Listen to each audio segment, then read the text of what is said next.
Now, President Biden has proposed a $6.8 trillion budget that seeks to increase spending on new social programs and the military, while also reducing future budget deficits. Now, my name is Rock Daniels. I am the Bluegrass Realtor. Take a second, click that subscribe button so we can stay connected on this issue and others. Now, the budget contains $5 trillion in proposed tax increases on high earners and corporations over a decade, much of which would offset new spending programs aimed at the middle class and the poor. Now, the president believes that he can prevent the growing debt burden from weighing on the economy while expanding spending and protecting popular safe net programs. However, the proposed budget has several problems, and there are various ways to reduce the national debt. Now, here's some problems that I have with Biden's budget proposal. Now, the proposed budget has several problems. First of all, it seeks to increase spending on new social programs and the military, which could lead to higher inflation and interest rates. Secondly, it relies heavily on tax increases on high earners and corporations, which could discourage investment and hinder economic growth. Now, thirdly, the proposed tax increases may not generate enough revenue to cover the cost of the new spending programs, leading to an even larger budget deficit. Now, furthermore, the proposed budget may not pass a Republican-controlled House, given their resistance to higher taxes and increased government spending. Now, this could delay the implementation of new social programs and lead to a protracted political battle over the budget. Now, there are ways that we could reduce this national debt that I was talking about.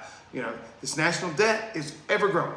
Now, the first is the government can reduce spending by cutting some of its unnecessary programs, streamlining operations, and reducing waste and fraud.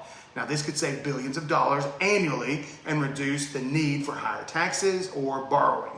Secondly, the government can increase revenue by reforming the tax code, closing off some of those loopholes, and ensuring that some of the higher earners or corporations pay their fair share of taxes. Now, this could generate billions of dollars in addition to revenue each year and help reduce this budget deficit, but it does have some things that can go wrong with it. Thirdly, the government can grow the economy by promoting innovation, investment, and entrepreneurship.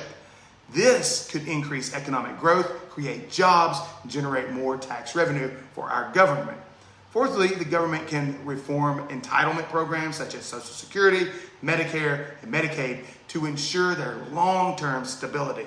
Now, this could include adjusting benefits, raising the retirement age, means testing, and other measures to reduce costs and ensure that these programs remain solvent for the long term. Now, fifth, the government can implement fiscal rules and budget constraints that require policymakers to balance the budget over the long term. Now, this could include statutory cap or spending or debt to GDP ratios that limit government's ability to borrow beyond these certain thresholds. Now, some people ask, how does this budget process work? The budget process, it's often a complex and often contentious process that involves several steps. Now, first, the president submits a budget proposal to Congress. It outlines their spending priorities for the upcoming fiscal year.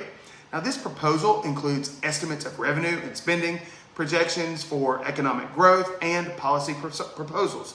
Now, second, Congress then reviews the president's budget proposal and prepares its own budget resolution, which this resolution sets overall spending levels for the coming fiscal year. Now, this resolution is then sent to the House and Senate Appropriations Committees, which they allocate funding to specific programs and agencies.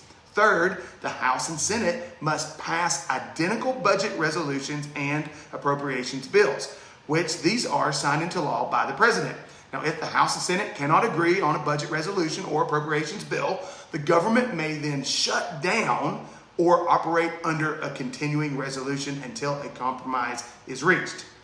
Now, over the past 31 years, the federal government has run budget deficits in all but 4 years. Now, this has led to a rapid increase in our national debt, which now exceeds over $30 trillion. The government has relied heavily on borrowing to finance its operations, leading to concerns about the long-term sustainability of the budget and the potential for fiscal crisis. Now, in conclusion, President Biden's budget proposal seeks to increase spending on new social programs and the military while reducing future budget deficits. We will have to see what happens and if this budget actually gets passed and if it works. Now, take a moment, let's stay connected. Hit that subscribe button, because remember, my name is Rock Daniels. I am the Bluegrass Realtor. Thanks so much for stopping by, and I hope to see you again here soon.